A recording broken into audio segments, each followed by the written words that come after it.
নমস্কার সবাইকে বন্ধুরা, আজকের সন্ধ্যার খবরে আপনাদের সবাইকে স্বাগত। বন্ধুরা, আজকে 5ই আগস্ট 2024 ইংরেজি প্রত্যাশা ত্রিপুরা পত্রিকায় উঠে আসা একটি বিশেষ গুরুত্বপূর্ণ হেডলাইনের বিস্তারিত আলোচনা কী দেওয়া হয়েছে সেটা এখন আমরা দেখব। হেডলাইনটির নাম হলো বাংলাদেশে গণ অভ্যুত্থান, পদত্যাগ করে দেশ ছাড়লেন হাসিনা। এখানে বলা হচ্ছে, শেষ পর্যন্ত গণ অভ্যুত্থানের মাধ্যমে বাংলাদেশের প্রধানমন্ত্রী শেখ হাসিনাকে পদত্যাগ করতে বাধ্য করলেন আন্দোলনকারীরা। পদত্যাগের পর পরিবারের লোকজনদের নিয়ে সেনা বিমানে দেশ ছাড়েন মুজিব কন্যা শেখ হাসিনা। সংবাদ লেখা অবধি জানা গেছে, দিল্লি লাগোয়া গাজিয়াবাদের হিন্দন এয়ারবেস বা বায়ুসেনা ঘাঁটিতে নামল শেখ হাসিনার বিমান। একটি সূত্র মারফত এই খবর পাওয়া গিয়েছে। আরও জানা গিয়েছে, হাসিনা ভারতের রাজনৈতিক আশ্রয় চাননি, তাই তার পরবর্তী গন্তব্য নিয়ে জল্পনা শুরু হয়েছে। একটি সূত্রের দাবি, ভারতে কিছুক্ষণের জন্য থেকে ব্রিটেনের রাজধানী লন্ডনের উদ্দেশ্যে রওনা দেবেন বাংলাদেশের সদ্য প্রাক্তন প্রধানমন্ত্রী। জানা গেছে, ছাত্র বিক্ষোভে অগ্নিগর্ভ বাংলাদেশ। ইতিমধ্যেই সেখানে মৃতের সংখ্যা 100 ছাড়িয়ে গিয়েছে।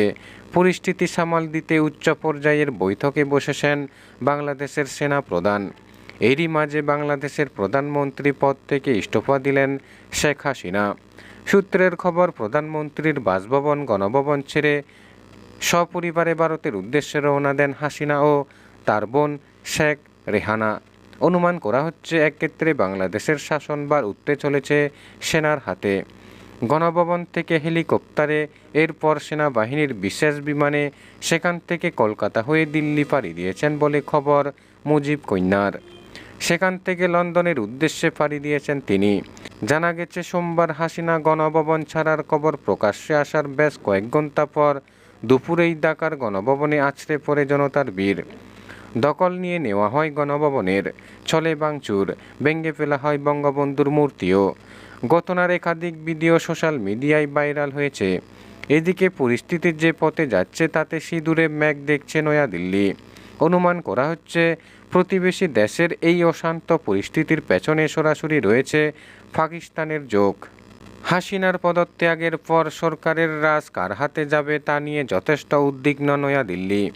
সূত্রের খবর, গোটা পরিস্থিতি আঁচ করে আজই আইবি প্রধান তপন দেখাকে নিয়ে ঢাকা পৌঁছে যান ভারতের জাতীয় নিরাপত্তা উপদেষ্টা অজিত দোভাল।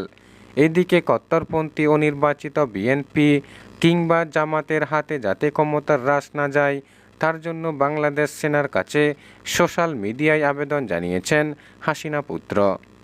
বাংলাদেশ সেনার কাছে হাসিনা পুত্র আবেদন জানিয়েছেন, আপনাদের কাছে আবেদন, কোনো অনির্বাচিত কাউকে সরকার গঠন করা থেকে যেন আটকানো হয়।